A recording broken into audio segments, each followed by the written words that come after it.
Телефонските разговори како доказ прибавен на незаконит начин и со кршење на правата и слободите утврдени со Уставот се издвојуваат од предметите на СЈО, тендери, топлик и тортура. Ова е објаснувањето во решението на судијата Ивица Стефановски, кој е председател на Советот кој го оценува обвинителниот акт, со кој го прифатил предлогот на одбраната на поранешната министерка за култура Елизабета Канчевска-Милевска, бомбите кои не беа јавно објавени да не бидат слушнати ниту во судница. Идентично и образложението на судиката Моника Бахчовановска, која одлучила прислушуваните разговори, кои беа и јавно објавени, а во кои се слуша како се организирало опсењето на лидерот на Обединети за Македонија Љубе Бошковски, да не бидат доказ во постапката. Бомбите нема да бидат доказ ниту во случајот Топлик за Сончев град, предмет во кој прво обвинет поранешниот министер за транспорт и врски Милејана Киески.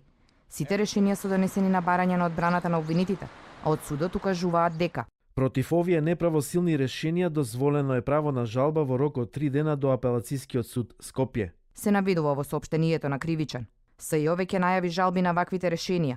Ова е пети пат Кривичен да ги одбие прислушуваните разговори како доказ за два предмети за кои обвинителството на Катица Јанева ги обжали одлуките. Апелациониот суд пресече дека бомбите можат да бидат доказ. Станува збор за предметите шамари во Центар, во кој прво обвинета поранешниот премиер Никола Груевски, и 300, во кој обвинета поранешниот помошник министер во МВР Ѓоко Поповски.